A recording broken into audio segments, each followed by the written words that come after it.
Ah, Robocop. That ultra-violent, over-the-top, urban-based movie from the 80s. The golden age of movies.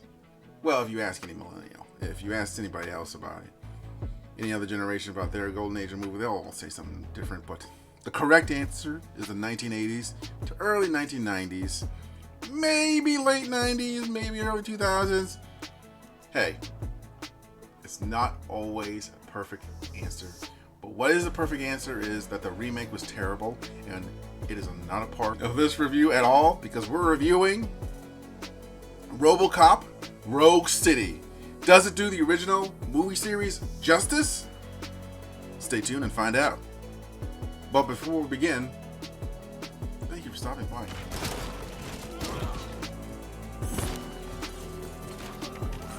Alex Murphy was a police officer in Detroit, way into the future. And he was unfortunately shot down by criminals. And not the smooth criminals, just regular criminals. They gunned him down. But OCP, the company that owns the city, yes, you heard right. The city is owned by a corporation.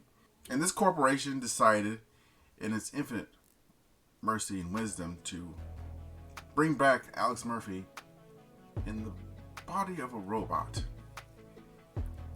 essentially making him a cyborg. And then the movie asks a very interesting and thought-filled question. How much is left of the original Alex Murphy? Is Alex Murphy still in there?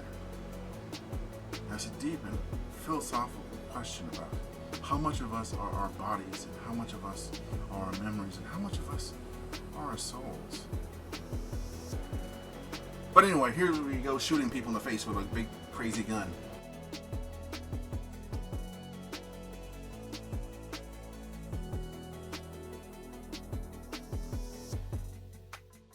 The sound design is excellent, from Robocop stomping around, bonk, bonk, bonk, to the Auto 9 blasting bad guys away with.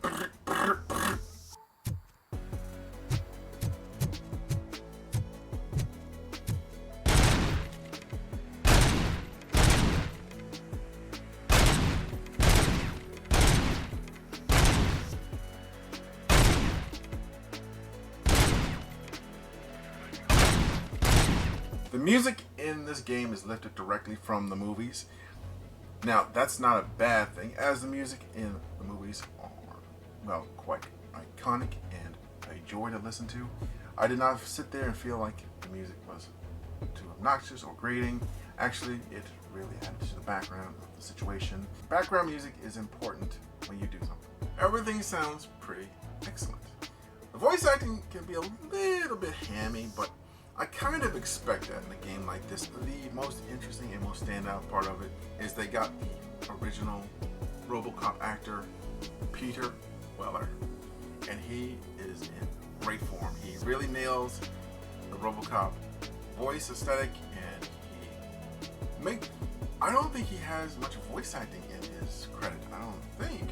But if he does or he doesn't, it doesn't matter, because he does a fine job here, and it really shows. It really adds to the gameplay. I really felt like I was playing as Robocop throughout most of the game.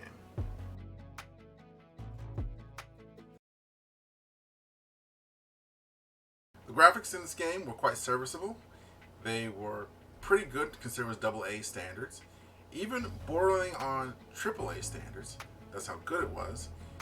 The characters looked like they were supposed to look. They looked like they were clipped right from the movie and put on the video game screen, which was quite impressive. They also looked quite well animated, and even the new characters looked like they were from the movies themselves, even though they're brand new, unique characters to this game. And finally, I have to say the backgrounds looked pretty good. I mean, it was an urban environment, but they still mixed it up as much as they could and added a little bit of surprises here and there and changed the looks. But it was a standard urban environment. You're not going to don't expect a field or a big castle or anything like that. All the graphics are excellent and really add to the game.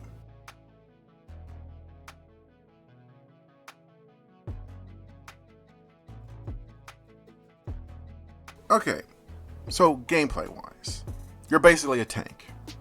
You're a tank with a big, fancy, nasty gun that takes down most people within a couple of shots. I really did have fun using the Auto 9. It's probably one of the greatest sci-fi weapons out there.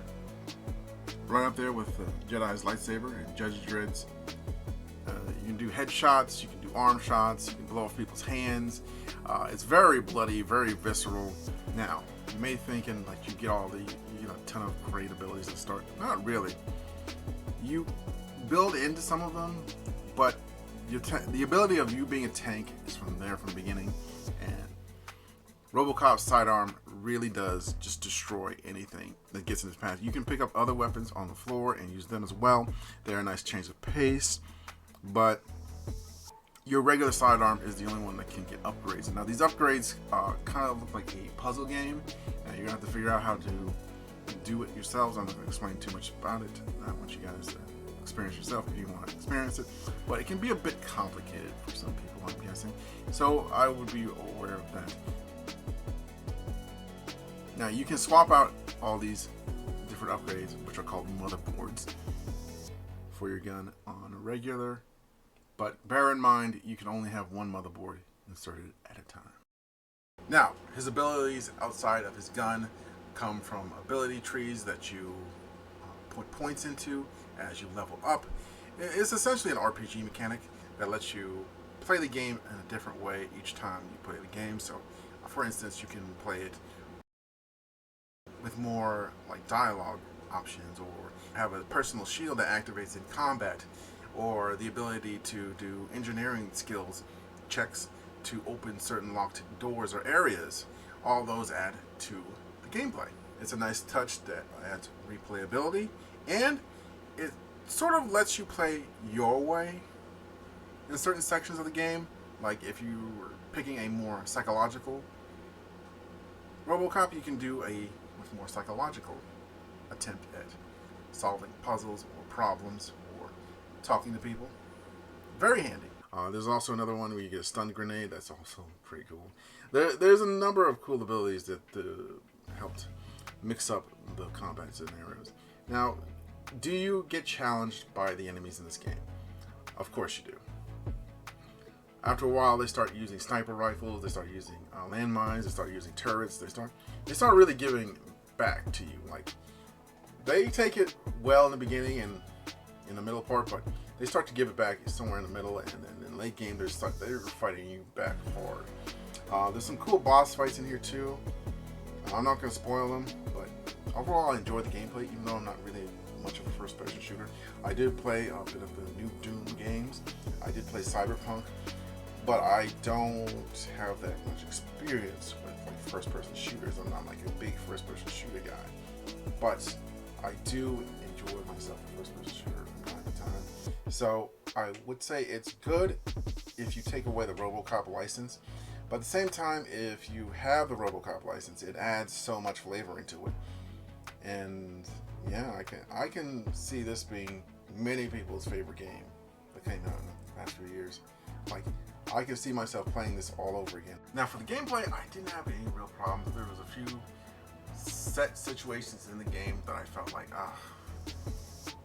this is too hard for me to do, or this is like, I was just running afoul with bad luck. But honestly, that was to me making, errors, and I was just not doing my best job playing the game.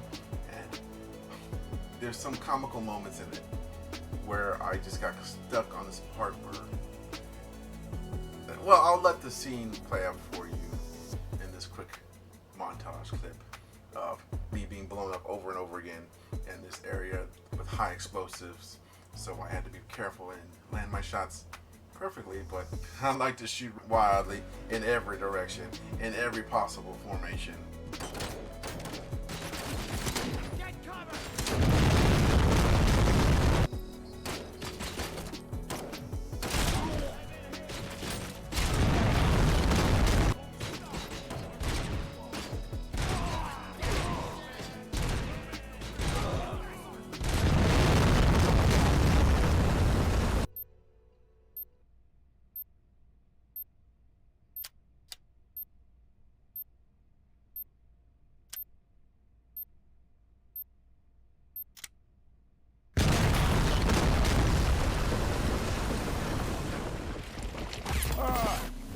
You get the idea.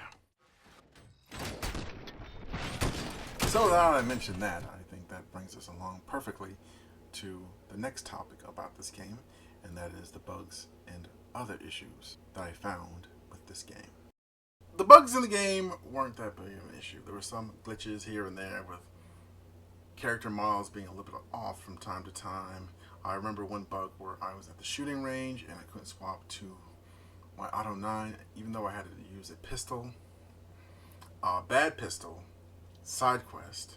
That's right, there's side quests in this game. But the pistol wouldn't switch back to my Auto 9 even after I completed said side quest. I had to leave the area, and once I got back to the area again, it worked perfectly fine. But other than that, there are no really big problems. I don't remember a crash happening when I played the game. There might have been one or two crashes, but to be perfectly honest, I don't remember. And if they were, I don't really hold it against a game if there's one or two crashes. I played 40 hours of it. That crashes like that happen. You know what I mean? If I don't really remember it, that means the crashes weren't really an issue. They happened so few that I barely noticed, or they just didn't happen at all, which is a big up for a game like this. Now, when I say okay, now let's move on to other issues. And when I say other issues, I mean basic criticisms I have. One of the biggest criticisms I have is when you go to a new area, it saves for you automatically. Now, that sounds like a good thing, but here's the thing: that's the only way you can save is via checkpoints. You the save menu, so you're stuck basically saving from point to point. Now, that's not such an issue until you get stuck at a certain part, or you get confused and you have trouble finding a solution to a certain problem, and you have to leave because somebody's calling you or something like that. Have to start that entire section over again because of one issue that you're experiencing in real life. I kind of count that against it because, let's be honest, you shouldn't force the player to make a choice of their real life problems versus the video game. The real life problems should always come first. And while I was praising the graphics earlier, I did notice that the character models were a bit wooden from time to time, but I consider that a part of the fact that it's a AA game, not a AAA game. In fact, I think it's okay in this style of game because, let's be honest, our main character is Robocop, and he has a robotic sort of personality and facial structure, so it makes sense that the game itself is going to be a bit robotic as well. So I can't really fault the game for that. Also, another negative is that they reuse certain levels over and over again, or certain scenes. They just add different stuff into the levels. I remember one time you showed this one level, and then you show it again, but this time with a shanty town built there instead of an empty, vacant area. So I kind of thought that the level design was a little bit too simplistic. I felt like they could have done more with it, but at the same time, they did a great deal of variety for me to only really notice that towards the end. So that's, I guess, another point in favor in many ways, but I digress. The only real complaint I could possibly say would be that you're moving a little bit slow, but as Robocop, I'm expecting to move a bit slow and a bit clunky, stomping around here, but I can see that would frustrate some people, so that's just a fair warning. But then again, I would feel really off-put if we were running around on rocket boots going 30 miles per hour. That'd be crazy. Robocop goes bonk, bonk, bonk slowly across the level. It makes perfect sense that way. So they're kind of stuck between a rock and a hard place. So I can forgive it being a little bit slow, but again, I'm not everybody, and everybody has their different tastes. So I do warn, it will feel a little bit slow for people who are all used to being, say, Doom Eternal or Doom, where you're just moving around like a lightning bolt, shooting bad guys. Now, I did mention it is sort of a shooting gallery for the most part, but there's moments where you're doing a slow part, and I thought I liked those for a bit. But I do feel like some of the slow parts dragged on a little bit too long. I was come on, let's move along to the next shooting gallery. I actually like that gameplay. But I understand that they wanted to mix up the gameplay, and thought the slow moments did serve ways to connect the levels in a very interesting and well thought out way. Okay, now that we got all the serious stuff out of the way, let's talk into the real reason people buy video games, and that's the fun factor. That's right, the fun factor is the most important factor in buying a game. And I gotta say, I'd buy that for $1. So in the game, you can grab people by the neck in one level, just throw them through windows. There's so much crazy.